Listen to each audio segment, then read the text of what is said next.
Now look, as an Argentinian living in London, every time I see a chimichurri recipe out there with kale or mint or lime or whatever, it breaks my heart a little bit. Now I'm sure all those versions are delicious, but today I'm going to teach you how to make a classic Argentinian chimichurri.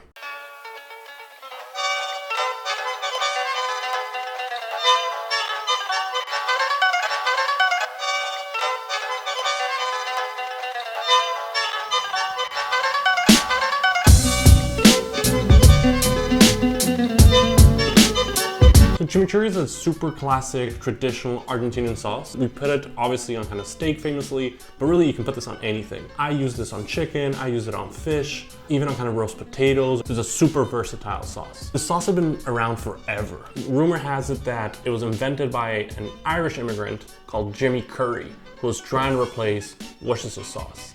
And he came up with the recipe for chimichurri.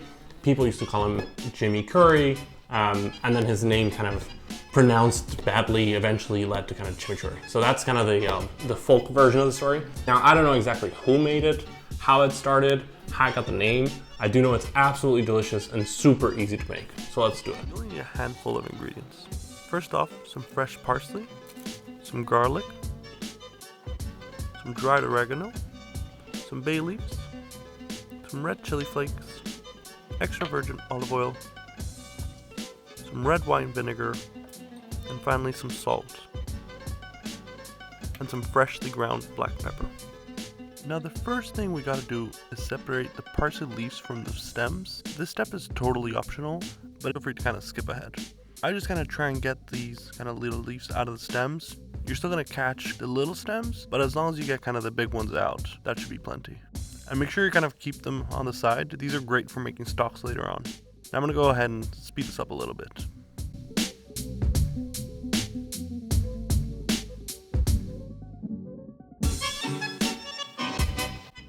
Now, like I said, make sure you keep the kind of big stems. I like to keep them in a Ziploc bag and then stick in the freezer. And I do the same whenever I chop onions or carrots, and that's great stuff to make stock.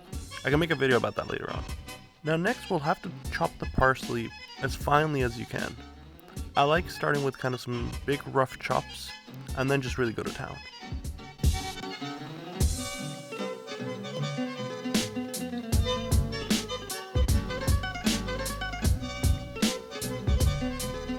Once it looks something like this, you're good to go. Just stick it on a bowl and we'll move on to our garlic. What I like to do is just kind of open it up, and then I personally like to use a microplane. I bought one about a year ago and now I use it for everything. But if you don't have one, you can definitely just chop this using your knife.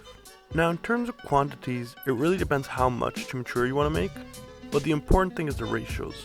So you want to get about 1 part garlic for 2 parts parsley. Next, we just add some dried oregano.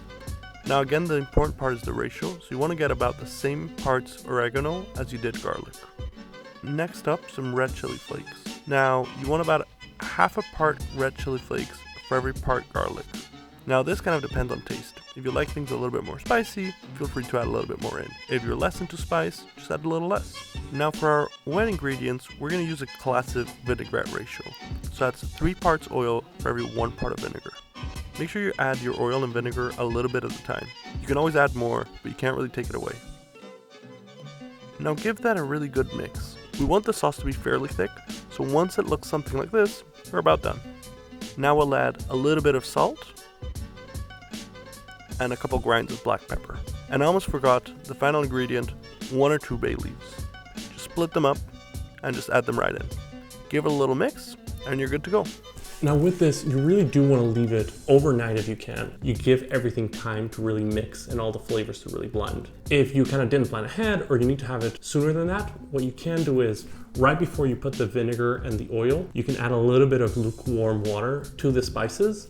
What that'll do is that'll help them kind of hydrate and develop that kind of flavor. But if you can, definitely I would recommend you leaving it overnight. Believe me, it'll make all the difference in the world. So let's do that.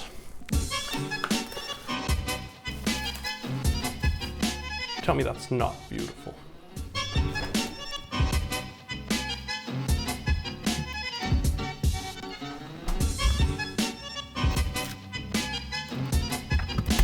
Now this has been on the fridge for about 2 days and the texture has completely changed, the flavor has completely developed, and this is amazing. I don't know really how to explain it other than when you first make it, if you have it immediately, you can taste the garlic, you can taste the parsley, you can taste the olive oil. But when you leave it kind of marinating for a day or a couple of days, the flavors really develop and it becomes a completely different thing. And it tastes as one kind of sauce and it just tastes amazing. And the texture is just a lot nicer as well. So definitely would recommend kind of leaving it as long as you can, really. And this will last forever on the fridge. So what I'll do now is I'll kind of fry up a steak very quick, just so we can kind of pour it on and give it a try. So here we go. This is the actual test now. A little bit of chimichurri over the top. That's good. I could literally eat this every day, all day.